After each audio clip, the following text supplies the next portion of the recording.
Okay France. अच्छा। तो इनकी भव्यता को आप देख सकते हैं। तो देश निकाला को एक्साइल बोलते हैं ना। ना अब हम इसको एक बार दिस इज recognize पैलेस करते हैं। Of Tuileries. इट वाज, नमस्ते बच्चों, how nationalism rose in Europe from dynasty, from the monarchy, कैसे डिफरेंट यूरोपियन कंट्रीज में नेशनलिज्म आया। हम फ्रेंच रिवॉल्यूशन से देखेंगे कि लोगों ने कैसे इसके लिए रिवॉल्व किया और नेशनलिज्म आया। फ्रेडरिक सेल्यू ने एक पेंटिंग दिखाई जिसमें दिखाया कैसे फ्रांस लीड कर रहा है दूसरे कंट्रीज को नेशनलिज्म गेन करने के लिए। फ्रांस ने बहुत पहले रिवॉल्यूशन नेशनलिज्म गेन कर लिया था। अब इसमें ये दिखाया गया है कि नाउ फ्रेडरिक सेल्यू ने पेंटिंग दिखाई है नेशनलिज्म गेन कर कैसे डिफरेंट यूरोपियन कंट्रीज में। फ्रेडरिक सेल्यू ने एक पेंटिंग दिखाई। नाउ फ्रेडरिक सेल्यू इसमें ये पेंटिंग दिखा रहे हैं कि नेशनलिज्म इसमें आगे कुछ कंट्रीज निकल चुके हैं, जैसे 1905 में अमेरिका और ये सब है, तो उनका अपना नेशनलिज्म का मॉडल है। ये क्या कहते हैं, बहुत पहले ही वो गेन कर चुके थे। हाउएवर उस कॉन्सेप्ट को डीकोलोनाइज किसने किया था? फ्रांस ने डीकोलोनाइज किया था। तो उसी कॉन्सेप्ट पर फ्रेडरिक सेल्यू ने बताया कि ये स्टैचू ऑफ लिबर्टी है, ये वही है स्टैचू ऑफ लिबर्टी जो अमेरिका में, ठीक है।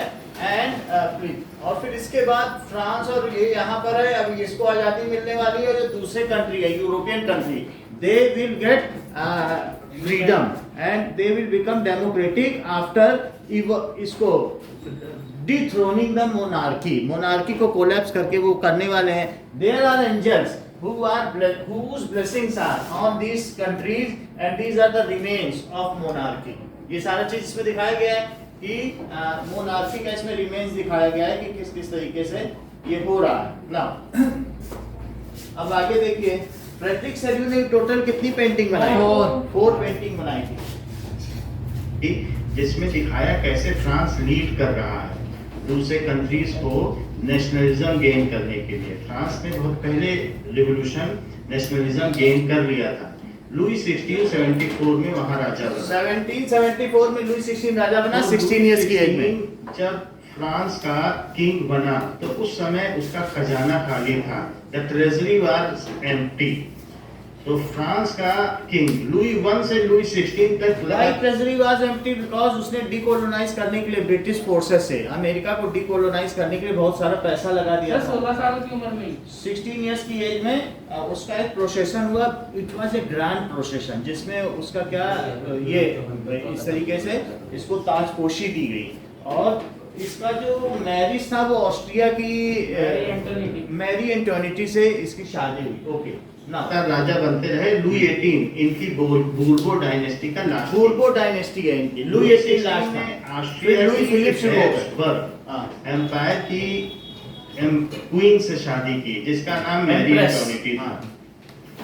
हैब्सबर्ग एम्पायर ऑस्ट्रिया के हैब्सबर्ग एम्पायर की ये प्रिंसेस की शादी का प्रोसेशन दिखाया। Now this is the procession of marriage between Louis XVI and Marie Antoinette. These were two different dynasties.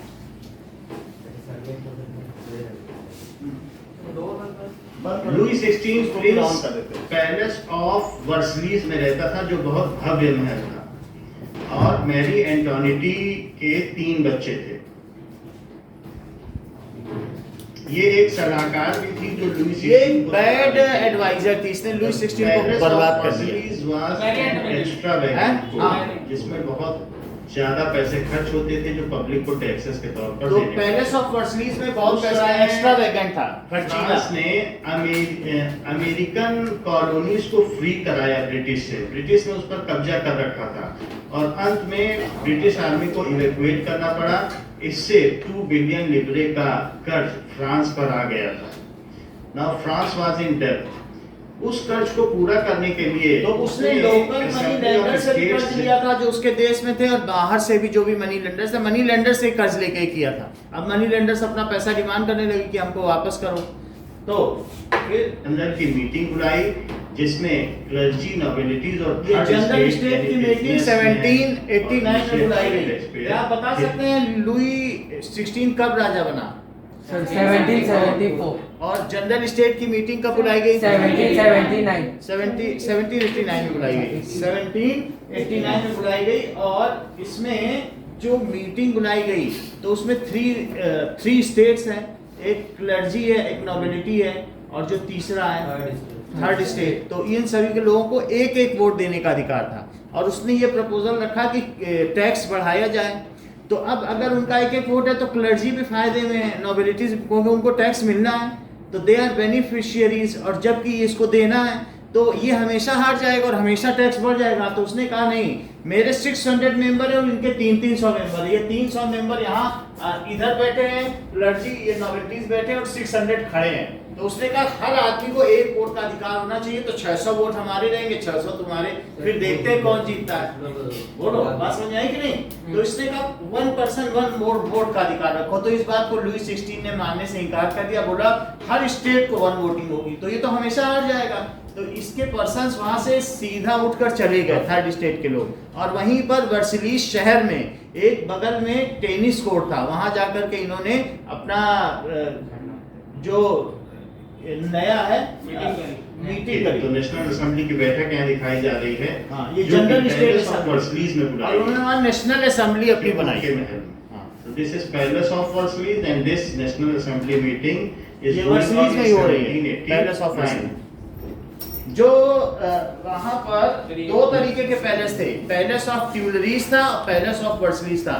तो लुई 16 के समय में पैलेस ऑफ वर्सलीज, लुई 14 से ही पैलेस ऑफ वर्सलीज बन गया। ट्यूलरी 14 तक के लुई ट्यूलरीज में रह गए, और उससे ज्यादा शान शौकत वाले अब 14 के आगे से 18 पे बूर्गो डायनेस्टी खत्म हो गई थी।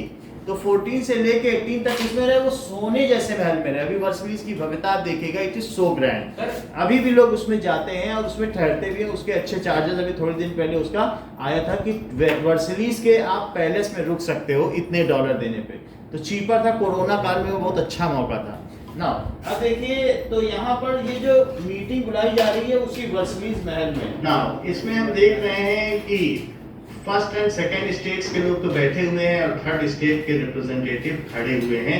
90% मेंबर्स थर्ड स्टेट के थे। अब 90% पॉपुलेशन थी थर्ड स्टेट के मेंबर ना कहते, आप क्या कह सकते थर्ड हैं? स्टेट में भी जो बिग बिजनेसमैन है 90% पॉपुलेशन, वहां का जो टोटल वो था कि कोरम था, उस कोरस में 300 उनके थे क्लर्जी और नोबिलिटी। तो 600 मेंबर किसके थे?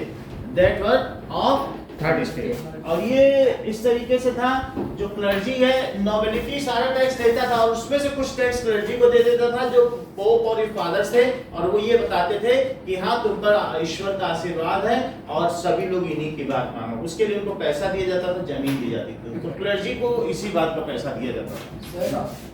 फिर उन्हीं को आने दिया गया। पीजेंट्स क्या? और सर बिग बिजनेसमैन कौन से स्टेट? बिग बिजनेसमैन वो थे कि जो 3 लेबर चार्जेस, 3 डेज के लेबर चार्जेस के बराबर का टैक्स पे करते थे। तो उनको फिर वोटिंग का राइट मिला हुआ था कि जो इतना टैक्स पे कर ले कि जितना 3 लेबर को दिया जाता है। सर फिर उन्हें थर्ड स्टेट में क्यों रखा? थर्ड स्टेट में रखा गया था क्योंकि वो शाही परिवार के नहीं थे, और इसके अलावा नोबिलिटी भी एक तरीके का डिसेंडेंट थी, हिरार्की थी।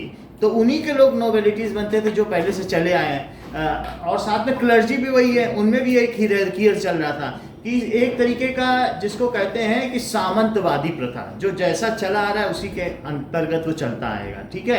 जबकि इसमें क्या थे कि जो अदर लोग थे तो वो कभी ना कभी बिग बिजनेसमैन बन गए, तो उसका कोई उनमें रखने पे नहीं है। अगर राजा उनको कहीं ना कहीं का सामंत बना देता है, तो जैसे यहाँ पर जोधपुर में जगह जगह सामंत बना रखे थे कि पाली का सामंत, यहाँ का सामंत, वहाँ आप जाओगे तो छोटे छोटे आपको महल मिलेंगे, हर जगह महल है। तो वहाँ के सामंत हुआ करते थे।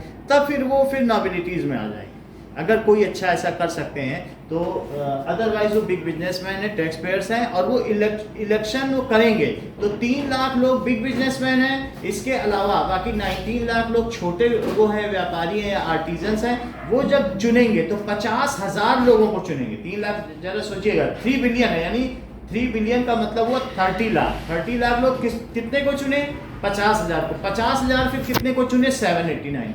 और 789 की नेशनल असेंबली है, और उस नेशनल असेंबली और लुई 16 वो कॉन्स्टिट्यूशनल मोनार्क हो जाएगा। तो ये जो बात बोलेगी, वो जो संविधान बनाएगी, क्या आप लुई 16 को मानना पड़ेगा? ये कब हो पाया? जब बास्टील की जेल पर अटैक हुआ तो उसके बाद लुई 16 ये जान गया था कि ये जो इलेक्ट्रेट मेंबर्स हैं इनके, उसने बोल दिया ठीक है हम आपके कॉन्स्टिट्यूशन में काम करने को तैयार हैं। अभी की तो बात ये है कि ये वहाँ का फैब्रिक है कि किस तरीके से वहाँ पॉलिटिकल फैब्रिकेशन है। तो 3 स्टेट दिखाए गए। आर्टिजन्स को नहीं आने दिया गया। थर्ड स्टेट के लोग टैक्स पे करते थे और उसका लाभ फर्स्ट स्टेट यानी पोप और चर्च के लोग और सेकंड स्टेट यानी नोबिलिटीज, सामंत, दरबारी और राजा लोग उठाते थे। इस तरीके से पूरे यूरोप में लगभग ऐसा ही सिस्टम था। फ्रांस में भी ऐसा। Voting rights This is the dress code of various states person, church, nobilities and the third state persons. Third state person ये दिखाया गया कि थर्ड स्टेट गधे की तरह उसके ऊपर ये लोग एंजॉय कर रहे हैं और फिर भी ये लोग सेटिस्फाइड हैं की लीजर लाइफ। तो इस तरीके का पैम्फलेट किसने छापा था? ये पैम्फलेट जिसके बाद थर्ड स्टेट में एजिटेशन हुआ, देने से मना कर दिया जनरल स्टेट असेंबली की बैठक में और वो वहां से वॉक आउट वो करके। आपको मालूम है जो स्ट्रिपर्स थे, इतनी स्ट्रिप ड्रेस पहनते जैकोबिन्स, उनमें पैम्फलेट छापा गया और वो पॉल जैकोबिन वहाँ का फादर था। तो एक पैम्फलेट छापा गया, उसमें दिखाया गया कि जो थर्ड स्टेट है वो डिससेटिस्फाइड है और डिसकंटेंटेड है। ऐसा दिखाया गया जैसे आपने देखा किस तरीके से ऐसे पैम्फलेट छापे गए। वो बहुत फेमस पैम्फलेट हुआ, उससे एजिटेशन प्रोड्यूस हुआ और उससे जो ये था वो थर्ड स्टेट जो है वो मिलिशिया बन गया, यानी उसने बंदूक उठा ली। बंदूक उठाने के लिए उसने बास्टील की जेल पर आक्रमण किया और सारे हथियार लूट लिए। समझ में आ गई ना बात आपको? तो ये भी बताएगा कि कौन कौन फेमस ऑथर्स हैं, राइटर्स हैं, रिवॉल्यूशनिस्ट हैं। टेनिस कोर्ट में चले गए जो पैलेस ऑफ वर्सलीज अब वहीं से टेनिस कोर्ट में चले गए, नदी के उस तरफ। एबे सीज और मिराबियो ने ये ओथ ली कि जब तक वो कॉन्स्टिट्यूशन को एस्टेब्लिश नहीं करेंगे, ये नेशनल असेंबली फॉर्म वो चैन से नहीं बैठेंगे। 1789 में ही बन गई, इसी समय उसको निकल गए असेंबली दिया और बना दिया। एक नेशनल असेंबली बन गई और उसने स्टेट ऑफ जनरल स्टेट को डिवाइड कर दिया कि भाई हम इसको नहीं मानते हैं जनरल नेशनल असेंबली। मिराबियो भी एक नोबल फैमिली का था जो कि सरकारी सुख सुविधाओं को नहीं लेता था और वो एक रिवॉल्यूशनिस्ट था। उस समय फ्रांस में अकाल पड़ा हुआ था और महामारी की ओर बढ़ रहा था, तो लोगों के अंदर एक तरीके का डिसेंट था, वो सरकार के विरोध में आ गए। औरतें बेकरी में लंबी लंबी उस समय वो एक ऐसा पीरियड था जिस 30 सालों में यूरोप की जनसंख्या 1.5 गुनी बढ़ गई।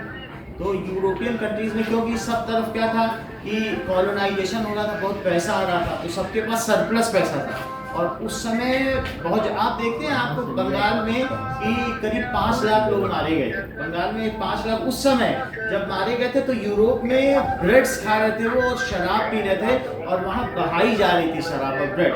तो यहाँ का पैसा वहाँ जा रहा था और वहाँ के एक वाइस राय ने बोला था कि ये देश तो मरने के लिए ही है। जिस ब्रिटिश के बारे में बात करते हैं तो उन्होंने कहा था कि वो, उससे पूछा गया कि वहाँ तो ये हो रहा है और आप के अंडर में आपका फर्ज बनता है, तो बोले कि ये these are slaves and these are for dying only. तो ये हालत थी, समझ आए? किसने बोला? ये स्टेटमेंट बहुत फेमस स्टेटमेंट हुआ है, बहुत डिस्प्यूटेड है। सर मैंने भी सुना है, सर पर याद नहीं आ रहा। हाँ, तो वो मुझे भी अभी याद नहीं आ रहा है कि, और ये स्टेटमेंट अब आगे देखिए के लिए तो सरकार मैनेज नहीं कर पा रही थी। तो उस समय पॉपुलेशन बढ़ रही थी, अभाव था। जो बड़े बड़े नोबिलिटीज थे, सामंत थे, वो टैक्स लिया करते थे, हैवी टैक्स। 50 स्पाइडर बताया गया है और जो टैक्स दे रहा है उसको क्लियर नहीं कर पा रहे हैं, तो क्या एक इंसेक्ट बताया गया है। Now, due to this, there was a revolution in France. Revolt agitated by common people. They have done agitation. National assembly जो मिराबियो और एबे सेवी ने की, उन्होंने एक सिंबल दिया जो एलिगरी ऑफ फ्रांस बना। That is Mary Annie. That is Mary Annie. और मैरी एनी वहाँ की राष्ट्र की देवी थी और एक कॉन्स्टिट्यूशन बनाया गया। थर्ड स्टेट के लोगों ने दिया था क्या वो सिंबल वो उसी नेशनल असेंबली की बैठक में दे दिया गया। बहुत सारे सिंबल दे दिए गए कि रेड कैप इसमें दिखाई गई है और क्या क्या चीज है कि ये रेड कैप फ्रीडम की है, इसको दिखाया गया है कि वहाँ की जो राष्ट्र की देवी है मैरी एनी, एंजल्स उनको वो कर रहे हैं और ये इस पे लिखित, जो वो नहीं कहते हैं कि एम्बॉस्ड लिथिक, पत्थर पर लिखी हुई, खुदी हुई, तो ऐसी प्रतियां दिखाई गई कि हम जो है कौन है?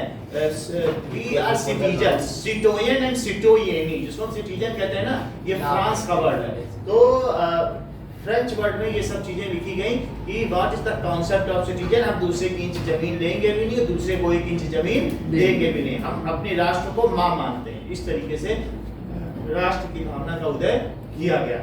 और इसके अलावा एक ये भी बताया गया कि ये जो सांप है अपनी पूंछ दबाए गए, सो इट इज इटर्नल, यानी राष्ट्र जो है ये शाश्वत रहने वाला है। इट इज नॉट एफिमरल, ये नश्वर नहीं कि आज रह के कल मर जाएगा। जैसे राजा की जमीन होती है, किंगडम होता है, या टेरिटरी होती है, वो थोड़ा कभी इधर रहती कभी उधर, फ्लक्चुएशन होता रहता है। लेकिन उन्होंने कहा नहीं, राष्ट्र इटर्नल है, सब कुछ समाप्त हो जाएगा, तब भी ये समाप्त नहीं होगा। तो सांप अपनी पूंछ दबाए हुए, ये चीज दिखाई गई। ये देखिए कैप और इस तरीके से कॉन्स्टिट्यूशन जो एक पत्थर पर लिखा गया, ऐसे सिंबल यूज किए गए। और ट्राई कलर फ्रांस नेशन का फ्लैग बनाया ये एकता में शक्ति, ये देखो ओपन चेन्स टूटी ये हुई इटर्निटी का है। ये सारे ये रॉड है जो सेक्टर है, जो अब किससे मोनार्की से इनके हाथ आ गई, गोल्डन रॉड। अब यहाँ पर नेशनल असेंबली ने कॉन्स्टिट्यूशनल मोनार्की बना ली। लुई 16 अब इसमें आप देख रहे हैं कि 30 लाख वोटर से 50,000 दिखाया था। 16 से वही करता था जो नेशनल असेंबली कहती थी, बट उसने दूसरे ये जैतून की पत्तियां हैं जो दिखाती हैं कि हम शांति के नेशनल प्रति हैं। असेंबली को कई बार डिसमेंटल किया, कई बार भंग किया, ध्वस्त कर दिया। ऐसा 17 ओलिव जानते हैं ना, ओलिव जैतून की पत्तियां, ज्यादा ओलिव ऑयल। अब नहीं रह गई।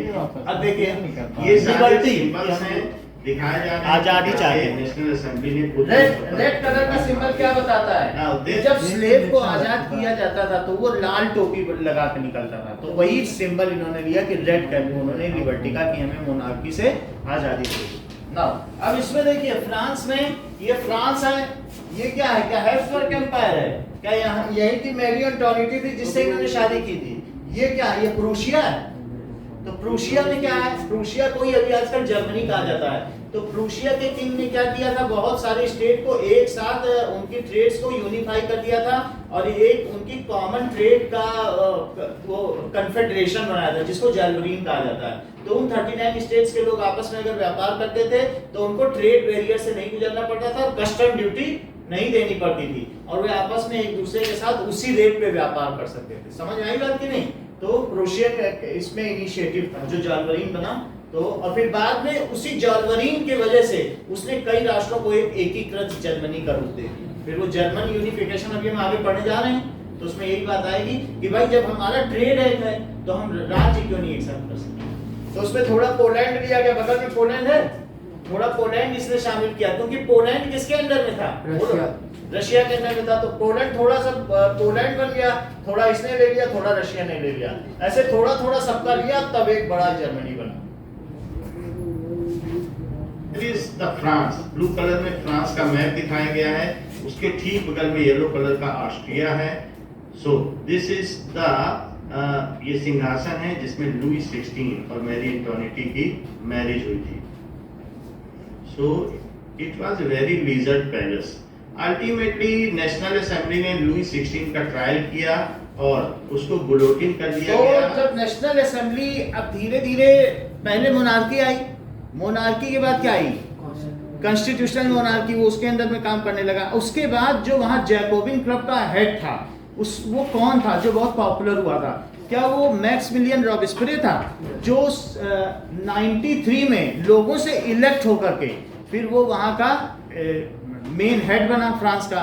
और जब वो हेड बना तब इसने इसका ट्रायल किया, यानी अभी इसमें बात नहीं करी गई है, थोड़ा पीछे कर दिया गया है। तो जब मैक्सिमिलियन रॉबेस्पियर वहाँ का हेड बन गया तो इसने इसका ट्रायल करा और इसको क्या किया? गुलोटिन कर दिया, यानी ऊपर से एक वो गिरता है ब्लेड सा और वो सर काट देता है। ठीक है कि नहीं? अब जरा देखिए, हाँ, और इसकी वाइफ का भी सेम फेट से गुजरना पड़ा। His head was choked, executed. Now these were the tennis court road Yes. जिसमें मीरा भी और अभी सेबी ये मीरा भी है। और शपथ ली। These are John Locke and Rousseau. These were two philosophers. ये भी याद रखने वाली बात है। धारणा प्रस्तुत की कि नेशन क्या है, हर एक को आजादी टू मिलनी चाहिए। ट्रीटीज ऑफ गवर्नमेंट, ये जॉन लॉक ने लिखा है। चाहिए। John moral, it was John also Paul Maurer. a lead role player in French Revolution. John Paul Women मारत है, also participated in French Revolution. तो जॉन पॉल They मारत ने क्या कहा? had a meet. फ्रांस का आपने मैप देखा? दिखाया गया है। अल्टीमेटली नेशनल असेंबली ने लुई 16 का ट्रायल किया और उसको गुलोटिन कर दिया गया। His head was choked, executed. These are John Locke and Rousseau. These were two John Locke philosophers ने जिन्होंने two नेशन treatises के of बारे government में लिखा। प्रस्तुत की कि नेशन क्या है। ठीक है। हर एक को आजादी अब मिलनी ये देखो। चाहिए और राजा के अंतर्गत जॉन पॉल मारत ने क्या बताया कि इसने लिखा कि ये कैसी गवर्नमेंट है, ये दैट इज रॉबेस्पियर की, कि जो सारे क्लर्जी को मार देना चाहती है, सारे नोबिलिटीज को मार देना चाहती है, और इवन जो उसके अपोजर्स हैं, उसकी अपनी पार्टी के जो उसका विरोध करते हैं, उनको भी गुलोटिन कर रही है। कह रही इस हम फर्स्ट और सेकंड स्टेट को रहने ही नहीं देंगे। ऐसे नहीं है, सबका ट्रायल करके जनरली मारती जा रही, मास ट्रायल हो रहा है। मास ट्रायल का मतलब हजार हजार लोगों का ट्रायल हो रहा है और सबको गुलोटिन किया जा रहा है, और बड़ी बकेट रखी उसमें सर इकट्ठा होते जा रहा है। ऐसा हो रहा है, नीचे गुलोटिन हो रहा है, ऐसा कर रहा था। तो लोगों ने कहा ये किस तरीके का ट्रायल है और ये कैसा रिपब्लिक है। तो 93 में रॉबेस्पियर ने वो कन्वेंशन का बना। वो किसका हेड बना? बोला अब ये कन्वेंशन है और ये सारी मोनार्कियों के। तो फ्रांस में 3 रिपब्लिक आए। कौन कौन से रिपब्लिक आए बताओ? एक पहला रिपब्लिक आया 93 में जब रॉबेस्पियर ने किया। दूसरा रिपब्लिक कब आया? चार्ल्स टेन में, जैसे बता रहे हैं। और तीसरा रिपब्लिक कब आया? 1870 में, जो कि नेपोलियन 3 आया, तब तीसरा रिपब्लिक फाइनल रिपब्लिक था। 3 बार वहां पर रिपब्लिक आए और 3 बार कंजर्वेटिव। समझ में आए ना? 2 लोग होते हैं, एक कंजर्वेटिव होता है और एक लिबरल्स होते हैं। कंजर्वेटिव चाहते हैं मोनार्की रहे, रूढ़िवादी लोग ना होते हैं, तो they want that monarchy should retain. और लिबरल्स क्या चाहते हैं कि मोनार्की शुड गेट अवे। तो कभी लिबरल हावी हो जाते थे और कभी क्या होता था? कंजर्वेटिव। ऐसा क्यों होता था? कब जब डेमोक्रेसी आती थी तो निर्णय नहीं हो पाते थे और वो कमजोर पड़ जाते थे राजा के प्रभाव में, तो फिर से कंजर्वेटिव आ जाते थे। तो ऐसा कई बार हुआ। अब जरा देखिए, तो अभी हम नेपोलियन के समय में भी देखेंगे कि नेपोलियन वो बना, फिर उसके बाद फिर से उन्होंने लुई 18 को रख दिया कि नहीं ये सब नहीं चलेगा, अब लुई 18 आएगा। फिर से कौन आ गया? मोनार्की आ गई कि नहीं? नेपोलियन जब हार गया तो 4 देशों ने मिलकर ट्रीटी ऑफ वियना किया और उसमें फिर से बोला अब फिर से मोनार्की आएगी। फिर थोड़े दिन बाद फिर लुई फिलिप 10 आ गया, बोला अच्छा धीरे धीरे राजा बनते गए, और फिर उसके बाद लुई फिलिप 10 के बाद फिर क्या आ गई? फिर से डेमोक्रेसी आ गई, वो सेकंड रिपब्लिक। अब जरा देखिए आगे। तो जॉन पॉल मारत ने कहा ये कैसा आप कर रहे हो, तो तुरंत अगले दिन इसका ट्रायल करके इसको गुलोटिन कर दिया। सर उसको नहीं होना चाहिए। जॉन मारत जो भी बोला गड़बड़ कर रहा है उसको गुलोटिन। Role player in French Revolution. Women also participated in French Revolution. They had a meeting at various places for this. French Revolution was a power of common against nobilities. So there were अब जरा rights. देखिए, There were इसमें आपका 21 आज की date में 2 class होगी, कल की 1 क्लास होगी। तो इसमें हम इंग्लिश करेंगे, पद परिचय करेंगे, और फिर उसके बाद आपका आईटी का है तो 23rd की छुट्टी रखेंगे। 23rd का आपका और एक 24 की रखना। 25th का है क्या आईटी Yes, का? sir. तो 23rd तक तो हम ये एसएसटी इंग्लिश हिंदी करेंगे, और फिर आईटी के एग्जाम के बाद हम फिर मैथ ही मैथ करेंगे। तो Sir, उसमें मैथ का 30 को SST है। 30 को एसएसटी है, ओके। तो फिर भी हम मैथ करेंगे और 1-2 दिन पहले से फिर एसएसटी। सर हमारे स्कूल वालों ने कहा कि 21 से आना है तो आओ वरना मत आओ घर में। तो ठीक है, तो हम मॉर्निंग तो मॉर्निंग के रखेंगे, हम सभी जाएंगे। Votes against nobilities. Buildings burned. अब ये देखो। सरकारी बिल्डिंग थी वो जलाई गई। पब्लिक ने ऑफिशियल बिल्डिंग पर अटैक किया। बास्टील जेल पर अटैक किया गया 1789 में। हर एक डेट याद रखो कि या 1789 में क्या है। एमसीक्यू पूछेंगे 5 एमसीक्यू, जो लगातार 5 बता देगा तो उसको इनाम है।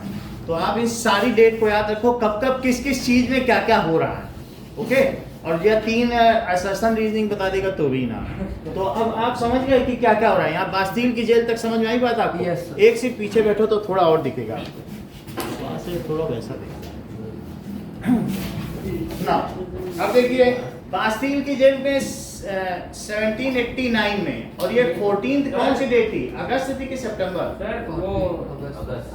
टाइम कौन से था? 1789 में ही स्टेट ऑफ जनरल असेंबली की मीटिंग हुई थी और उसी समय नेशनल उसके 2-3 महीने बाद यहाँ पर था हाँ। और उसी समय बास्टील जेल 2-3 महीने बाद ये चीज हुआ, एजिटेशन हुआ, पब्लिक एजिटेशन। एजिटेटेड लोगों ने और हथियार किया, लूट लिए। हथियार लूट लिए to revolt against nobilities. Now, this is a revolutionary woman, Olympe de Gouges. जो रेवोल्यूशन रॉबेस्पियर उस समय एक जैकोबिन्स क्लब का मेंबर था और जैकोबिन्स इसे क्लब भी नोबिलिटीज ओलंपी डी गॉर्जी को आपको याद रखना पड़ेगा। ये रिवोल्यूशनिस्ट वुमेन थी जिसने कि इसमें भागीदारी की और राइट वुमेन के अधिकारों के बारे में लड़ा। क्लब था जिसके मेंबर की ये ड्रेस देखो इस स्ट्रिप्ड तरीके ड्रेस की पहनते थे थी।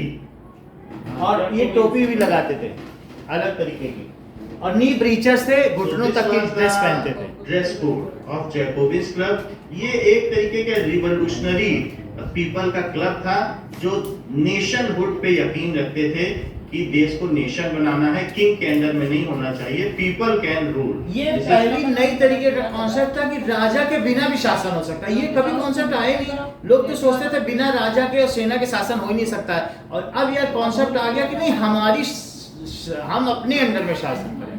डेमोक्रेसी एक नया कॉन्सेप्ट था ना, जो बिल्कुल एलियन था, लोगों के लिए अपरिचित था, लेकिन फ्रांस ने इस कॉन्सेप्ट को यूज किया कि हमारी सरकार होगी।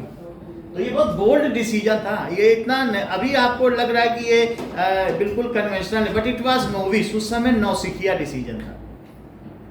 मैक्सिमिलियन क्योंकि राजा ही राजा थे, डेमोक्रेसी वर्ड ही नहीं था कि हम चुनेंगे राजा को। ये पहला ही तरीके का था, बिल्कुल अजीबोगरीब चीज। Now, the Marat was also a revolutionary journalist. तो ये फैक्ट्री वॉल्यूशन है क्या? हैं?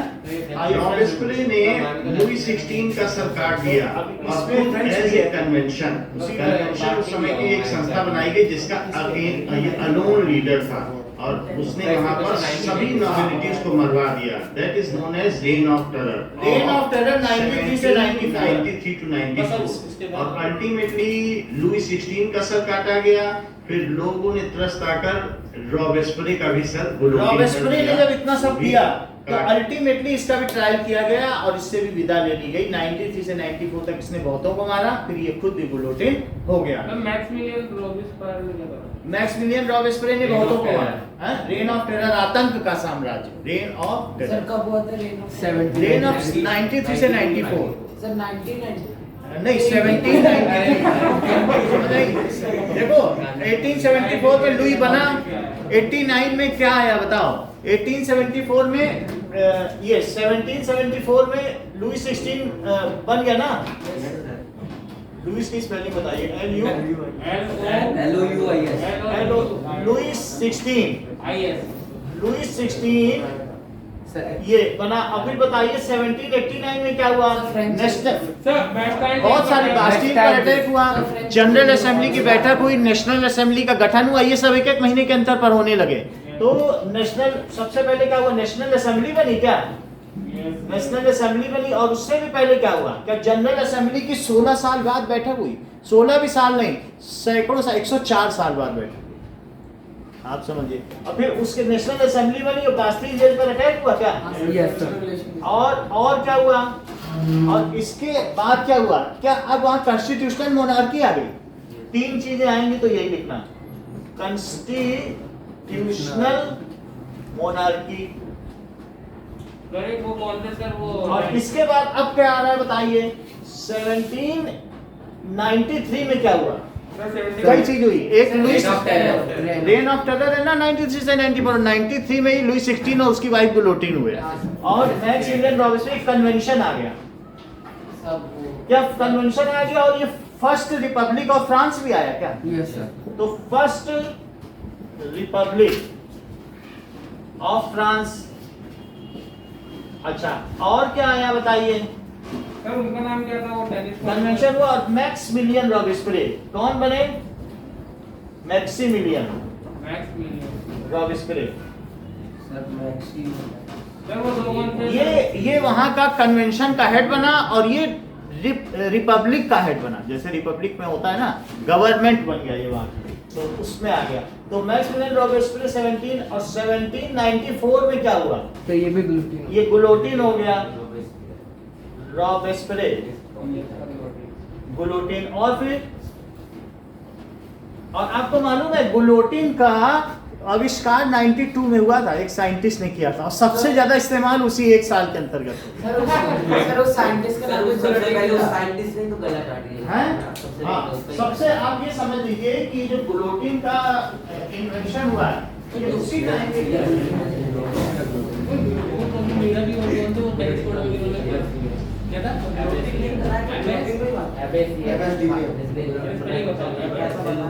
अबे बोल रहे ना अबे अरे उसका अनुरूप की है एबेस सीएसके बस भाई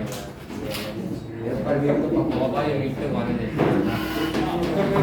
अबे एबेस सर जिसने वो इन्वेंट किया था उसका नाम भी गुलोटिन ही था।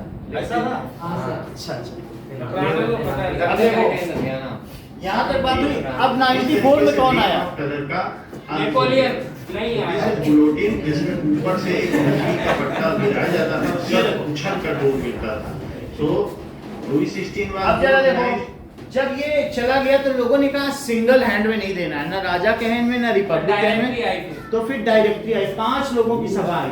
सो इट इज डायरेक्टरी का रूल आया। बुक करके बैठा हूँ। नहीं वहाँ पे लिखा है। डायरेक्टरी 5 मेंबर,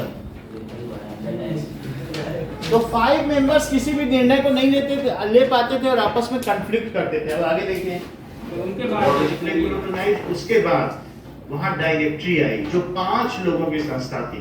तो 5 लोग मिलके अब वहाँ शासन चलाते थे, जिसकी वजह से कोई भी निर्णय सही समय पे नहीं हो पाता था। So directory was failed to rule.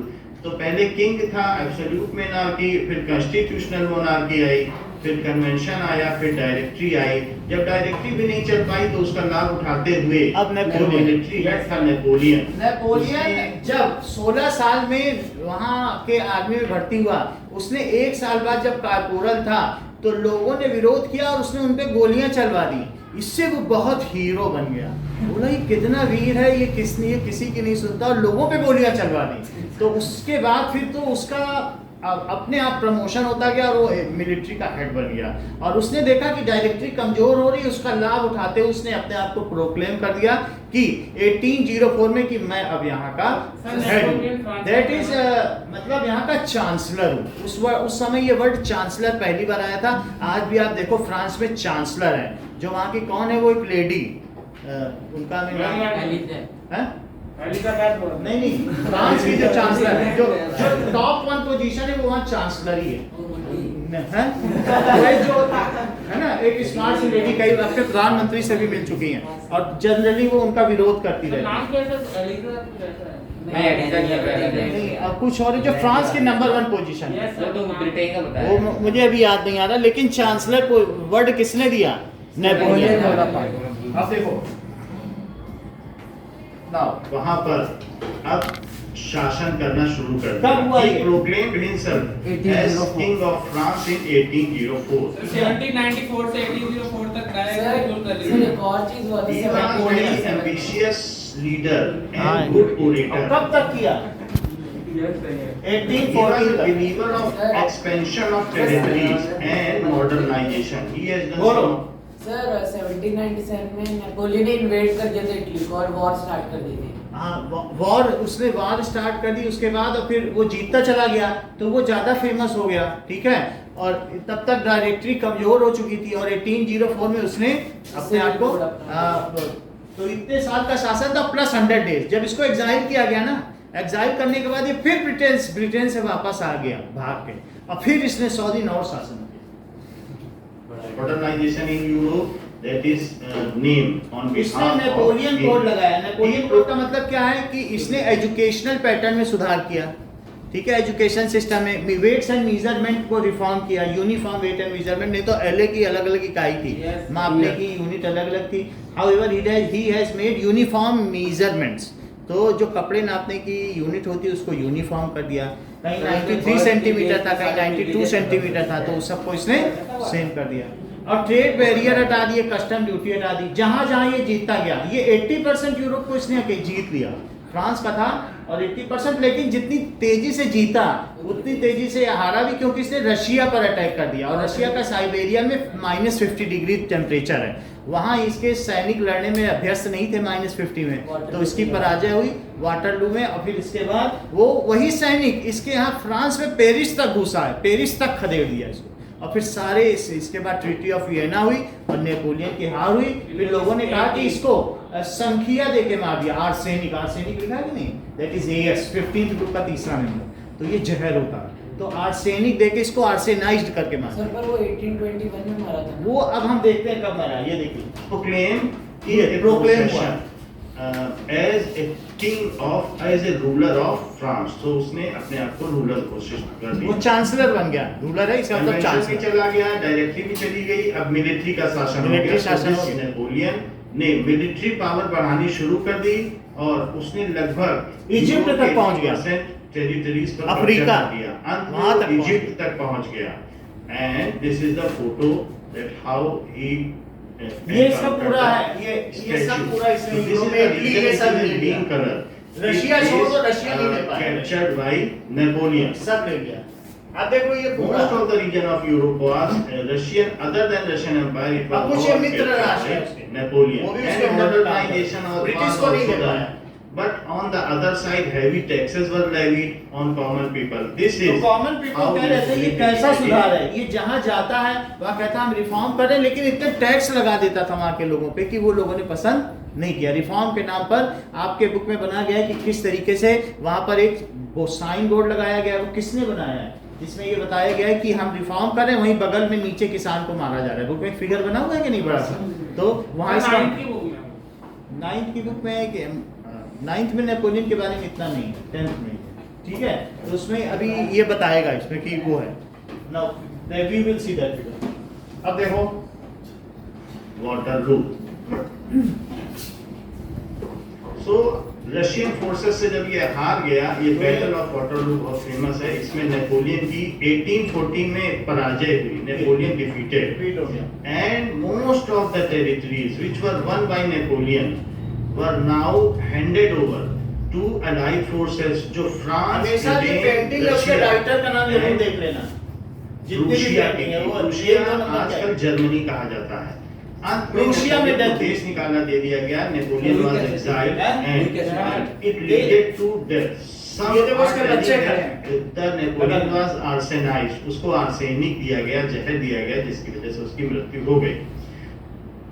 Last में अब फिर से जो शासन था वो अब कंजर्वेटिव डिजाइन के हाथ में आ गया। कंजर्वेटिव ने कहा कि भाई ये हम मिलिट्री को नहीं देंगे, 15 में हम किसको देंगे, हम कहेंगे कि लुईस 18 को देंगे। उन्होंने कहा नहीं, हम ना मिलिट्री रूल चाहते हैं, उसके पहले रिपब्लिक आया तो डायरेक्टरी, वो सब कुछ नहीं चाहते, हमें राजा ही चाहिए। तो अब कंजर्वेटिव के हाथ में क्यों आया, क्योंकि जो ट्रीटी ऑफ वियना थी उसमें प्रूशिया था, उसमें इंग्लैंड था, ठीक है, और उसमें ऑस्ट्रिया था, और एक और कौन सा देश था, ब्रिटेन, ब्रिटेन, रशिया और एक ऑस्ट्रिया, ऑस्ट्रिया, प्रूशिया, ब्रिटेन और रशिया। रशिया ना होगा। तो इन चारों देशों ने ऑस्ट्रिया में बैठकर और ड्यूक मेटरनिक ने, जिसने कि पहले कभी ये रिमार्क बनाया था, ऑस्ट्रिया समझते हो ना, हैब्सबर्ग एम्पायर जो पीछे दिखा था, तो उसने बताया था जब फ्रांस सीखता है, France sneezes then Europe catches cold, तो यूरोप को खांसी और कफ कोल्ड हो जाता है। इतना प्रभाव था फ्रांस का कि जो फ्रांस में होता था वो हर जगह होने लगता। तो वहां पर अगर डेमोक्रेसी की, नेशनलिज्म की बात हुई तो सब तरफ होने लगी। तो फिर उसी ड्यूक मेटरनिक की अध्यक्षता में ये सब हुआ और उसने इसको क्या किया, सारे देश ले लिए, जो इसने टेरिटरी ले ली, इसको एग्जाइल कर दिया, और फिर क्या किया, restoration of monarchy, absolute monarchy, restoration of absolute, निरंकुश राजाशाही। अब जरा फीताशाही नेपोलियन से संधि की, देखिए ये that French is flag known है। As treaty of Vienna. तो ट्रीटी ऑफ वियना की संधि में ट्राई कलर देख लो, हटा दिया गया और लुई Blue, red और 18 white। को वहां का राजा बना दिया ये गया। ट्यूडरीज लुई है, 18 के बाद लुई लुई 18। तो 14 तक ट्रीटी रहे। ऑफ वियना ऑस्ट्रिया में साइन की गई, नेपोलियन को देश निकाला दिया ट्यूडरीज, गया। लुई 14 तक लोग यहाँ रहे। पैलेस ऑफ ट्यूलरी जो वहां के राजाओं का महल था, पैलेस ऑफ वर्सलीज एंड ये देखो, वर्सलीज में फर्क है, दोनों में पैलेस कितना फर्क इन है। Paris, France. सो इनकी भव्यता को आप देख सकते हैं। This is Palace of Tuileries. ये किले जैसा It बना was है। also attacked by French people in Second Revolution. Second revolution में इस पे अटैक हुआ। अभी फर्स्ट में नहीं हुआ, फर्स्ट में तो पासी ने जुलाई रेवोल्यूशन है Such first was the magnanimity of ये देखो। Palace of Versailles. ये उसकी भव्यता। Still, it is a world-seeing place.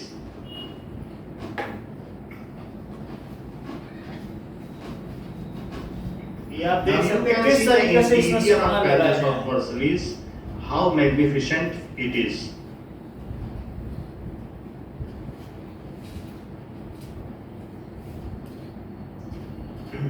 So this is interior French of and all Palace of residence. Versailles.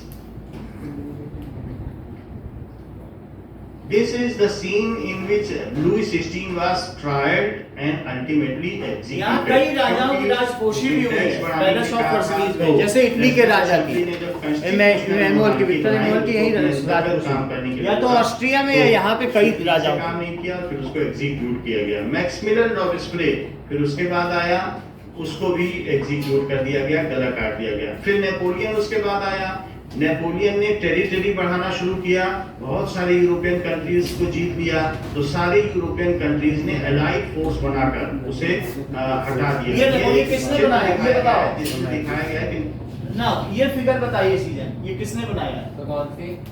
कि लुई, ये नेपोलियन, मतलब ये दिखाया जा रहा है कि हम आपके भले के लिए आए हैं, और नीचे यहाँ पर लोगों पे अटैक किया जा रहा है। तो ये हंसी उड़ाई जा रही है कि नेपोलियन जिन टेरिटरीज पे नेपोलियन ने अटैक किया, तो वहां पर हैवी ड्यूटी लगा दी, और ये किसने बनाया है? हाँ? मैं बताऊं, sir Frederick Sorrieu. Frederic Sorrieu की एडवांस की वो थी, वो डेमोक्रेटिक एंड सोशल रिपब्लिक। जब नेपोलियन ने सुल्तान के नाम पर ये बुक में आपके फिगर है। Sir Frederick sorry. ये लूना बता रहे, लूना तो मुझे जो कहलाया लूना स्कूटर का नाम है। ब्रिटिश, अच्छा, ये देखो, अब याद है। मिलकर ये क्या है? लुई 18 के बाद अब कौन आया? क्या लुई फिलिप 10? सर लुई 18 को आया था। लुई 18 आ गया, ये जब इसको हराया गया 1814 में, तो क्या यहाँ ट्रीटी ऑफ वियना हुई? Yes sir. तो अब कौन आया बताइए?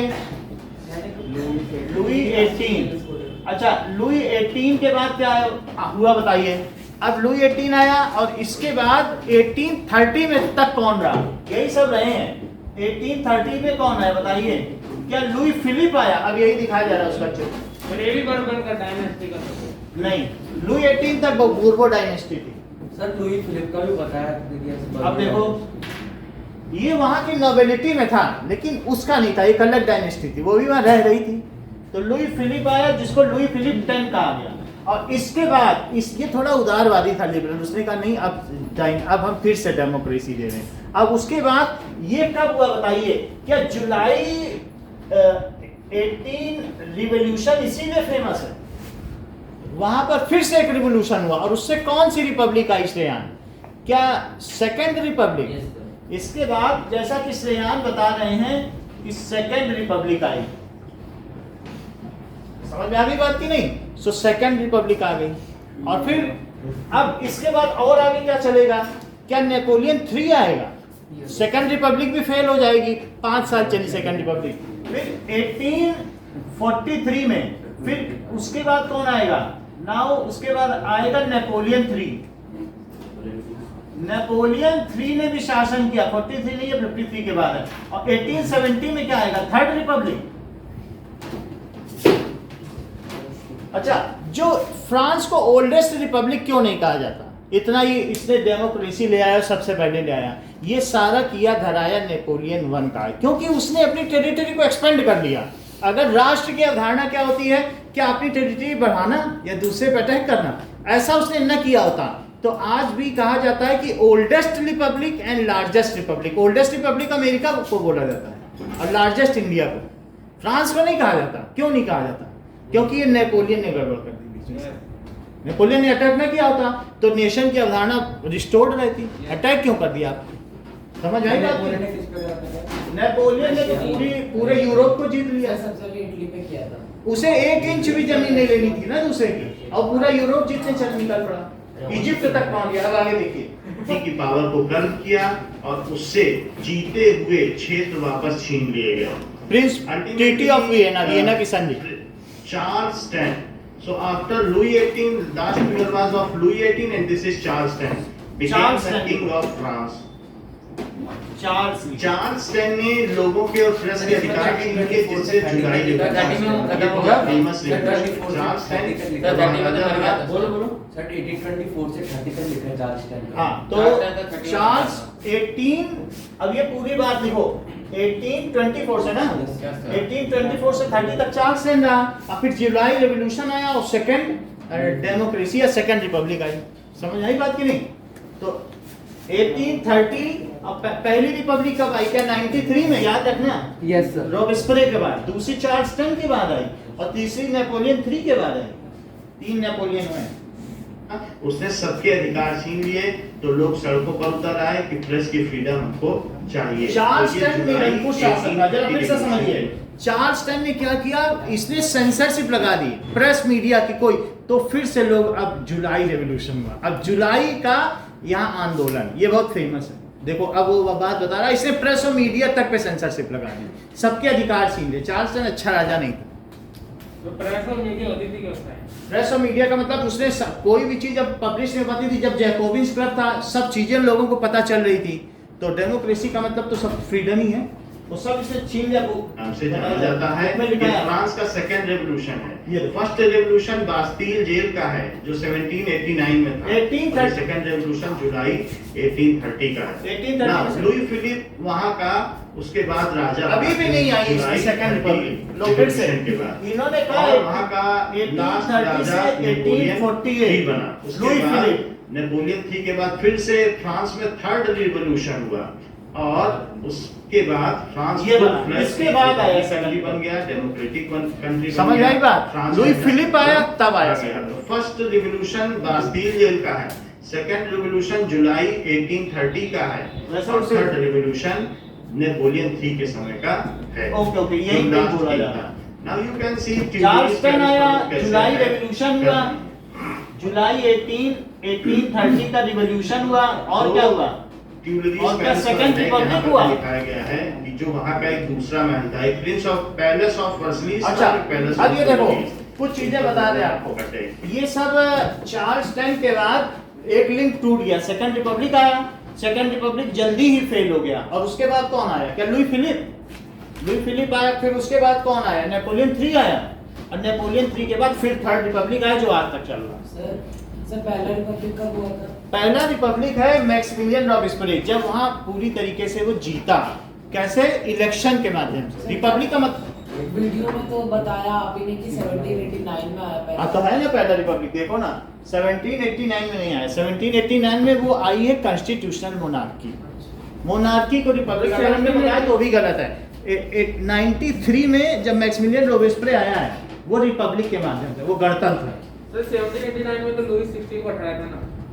1789 में लुई 16 कॉन्स्टिट्यूशनल मोनार्क बन गया। उसने संवैधानिक राजा, भाई आपका संविधान हम मानेंगे, हम राजा हैं, लेकिन आप ही की बात मानेंगे, उसको कहते हैं कॉन्स्टिट्यूशनल मोनार्क। की बात समझ में आई कि नहीं?